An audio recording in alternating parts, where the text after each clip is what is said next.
Diplomatic meetings are underway across the Middle East in an effort to de-escalate rising regional tension. Jordan's foreign minister has made a rare visit to Iran, where talks have also taken place with representatives from Egypt, Oman and Qatar. The US and its allies are urging all parties to prevent a wider escalation of the conflict following the assassination of the Hamas leader Ismail Haniyeh in Tehran. Now, Iran has vowed to punish Israel for that killing, but its foreign ministry says it is not looking to escalate tensions. That's according to the Reuters news agency.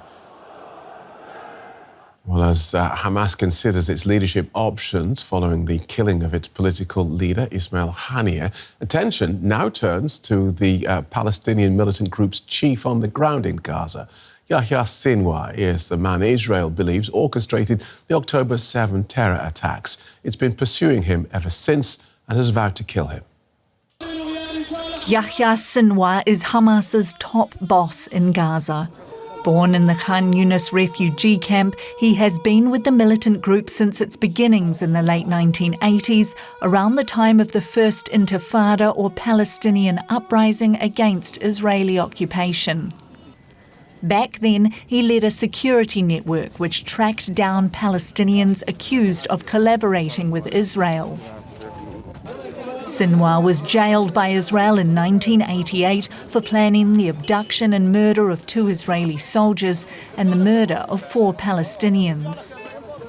He was locked up for 23 years.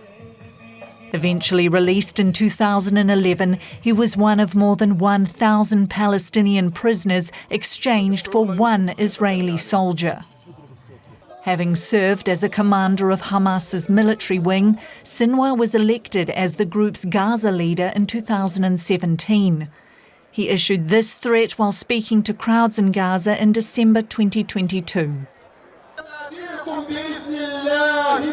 We will come to you, God willing, in a roaring flood. We will come to you with an endless number of rockets. We will come to you in a flood of soldiers without limit. We will come to you with millions of our nation, tide after tide.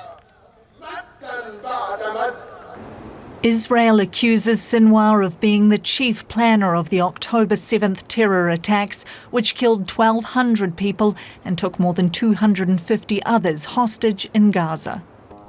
The one who decided on this despicable attack was Yahya al-Sinwar, the sovereign of the Gaza Strip. Therefore, him and the whole system under him are as good as dead. We will attack them, we will dismantle them, we will dismantle their system. Israeli forces have hunted him relentlessly, targeting Gaza's underground tunnel network, where he is believed to be hiding from Israel's attacks, which have killed tens of thousands of Palestinians. Let's find out more about this man. Matthew Levitt has written several books about Hamas and Hezbollah. He's director of the Counter-Terrorism Program at the Washington Institute for Near East Policy. Welcome to DW. Israel apparently has no problem targeting Ismail Haniyeh in a highly secured building in Tehran. So why has it been unable to get Yahya Sinwar in Gaza? Yahya Sinwar has been hiding in tunnels for 10 months. Israelis claim that in at least 3 instances, they nearly caught him and released a video of the room in which he was hiding in his tunnels, the safe in which he was hiding money, etc. But there are hundreds of kilometers of tunnels in Gaza. They're interconnected like spider webs, and it's very, very difficult to penetrate them with the kind of eavesdropping material that might lead to his capture, especially when he is likely being very, very careful about the use of cell phones and the like. So how has the killing of Ismail Haniyeh affected Yahya Sinwar's role in Hamas? Not very much at all. Yahya Sinwar is the overall Hamas leader in the Gaza Strip. He has been and continues to be the only person whose opinion matters on things like a ceasefire and release of hostages in return for Palestinian prisoners, etc.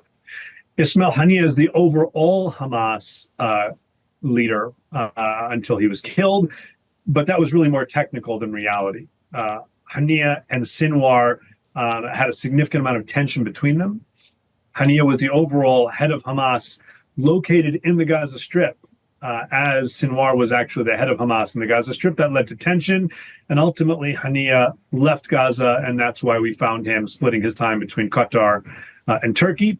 He was very close to Iran, which puts Iran in this position, not only because uncomfortable position, not only because Haniyeh was killed in Tehran as he was there for the inauguration of the new president in an IRGC safe house, but because within 2 days, Iran lost key interlocutors, one from Hamas and one from Hezbollah, who were key interlocutors with Iran.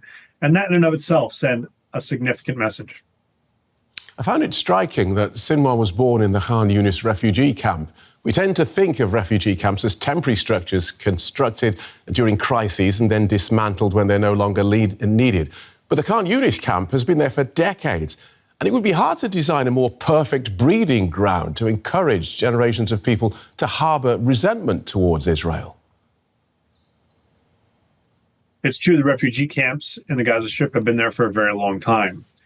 Part of that is because Palestinian organizations have refused to relocate Palestinians into permanent housing before there was a final resolution to the Israeli-Palestinian conflict. There's this tension between creating a better situation for your own people on the ground and losing leverage of the idea of refugees in the overall effort between Israel and the Palestinians.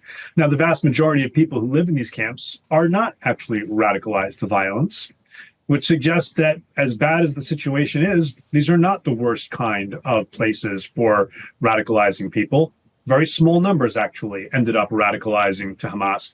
In fact, the poll that our think tank took in July before the October 7th attacks demonstrated that over 70% of Gazans were fed up with Hamas, wanted Hamas disarmed, and did not support Hamas targeting Israel.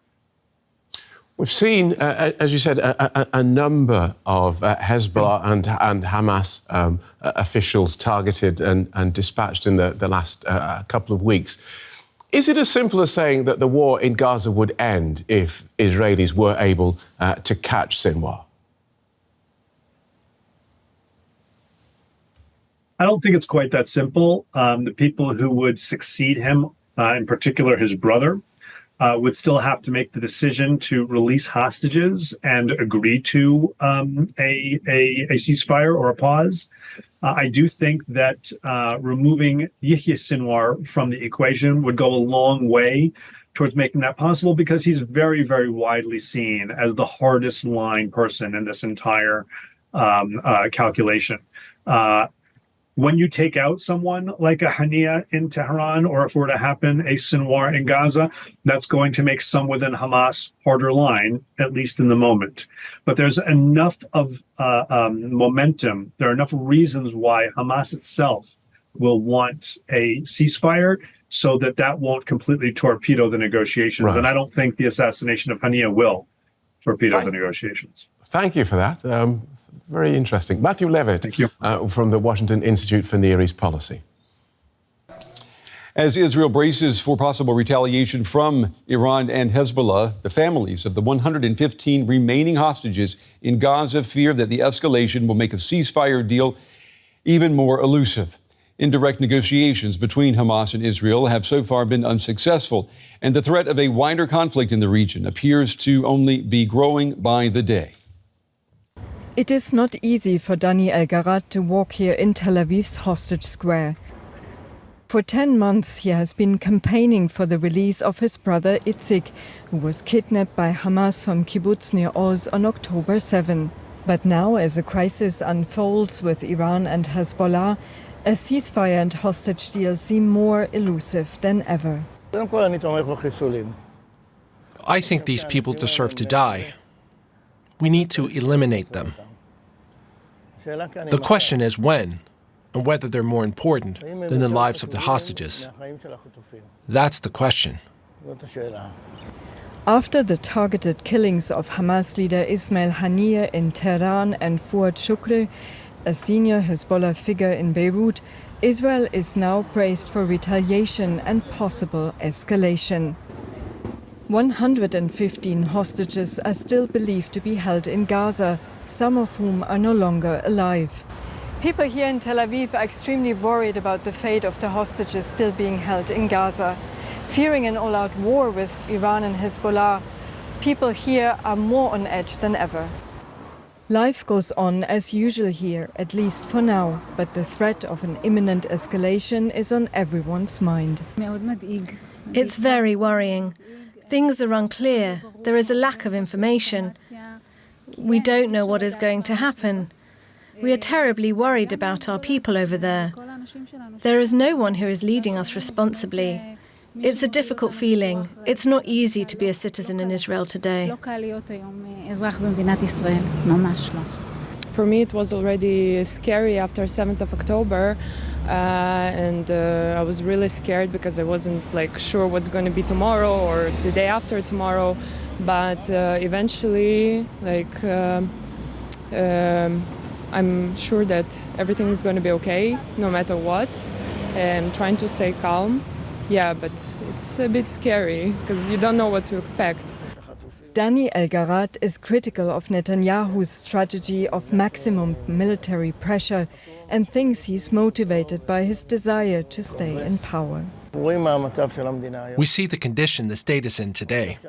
The country's condition is much worse than on October 7th. We're on the verge of a regional war.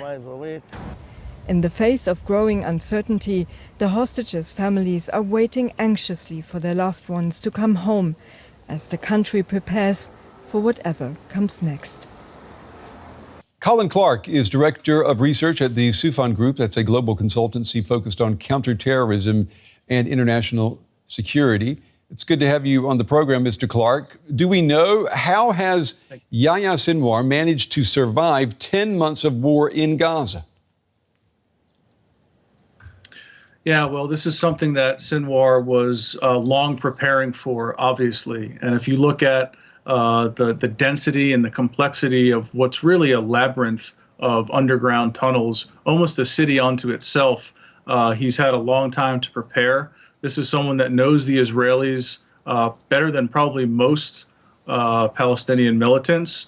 And he's also likely avoided the use of any technology, anything that emits some kind of a signal, as well as keeping very kind of, close company and is likely also, using couriers to transmit messages. Yeah, couriers, so no technology that would allow him to be traced. If that's the case, if he's hiding deep in a tunnel, how is he able to effectively communicate with Hamas outside of Gaza and hold basically the reins of power? Well, he's got the street cred or credibility, right, to kind of be firmly entrenched. And I think, most people that are speculating on who succeeds Ismail Haniyeh, it may not make that much of a difference politically because Sinwar is really the kind of the muscle now. And that's why we've seen in all of the kind of ceasefire negotiations and potential hostage deals, the delay in a response, right? Negotiations taking place across the Gulf, and there's been this kind of delayed response because it takes a while to get the messages to Sinwar, then it takes a while to get the messages from Sinwar back to the mediators in Qatar, Egypt, Israel, the United States, and elsewhere. If Sinwar is not captured or is not killed, will Israel ever be able to declare victory over Hamas? Well, the Israelis could declare victory today. They've killed many of the leading militants of this group, not only individuals like Mohammed Deif, who they had long sought, much in the same vein as Sinwar, but they've killed some of the group's top political leaders, Al-Aruri in Lebanon back in January, Marwan Issa, and now most recently Ismail Haniyeh. And so if they wanted to, they could stop and declare victory. I don't think that's something that's likely, though. If they were able to get Sinwar and or his brother, that might be added incentive, but only time will tell. A few weeks ago, the Wall Street Journal published leaked messages Sinwar had sent to other Hamas leaders in which he basically said the more Palestinians die in Gaza, the better for Hamas. Has this been his policy all along?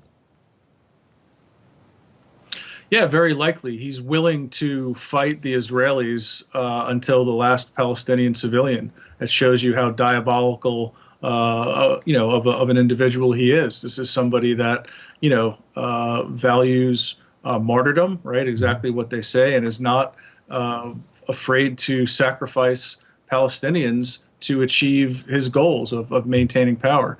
I will say, in some ways, people have made similar accusations about Netanyahu on the other side, is that he's willing to continue sacrificing innocent lives to maintain his grip on power. So you have two stubborn leaders with their own agenda that may not necessarily be looking out for the best interests of their collective people. Counter-terrorism expert Colin Clarke. Mr. Clarke, we appreciate your time and your valuable insights tonight. Thank you.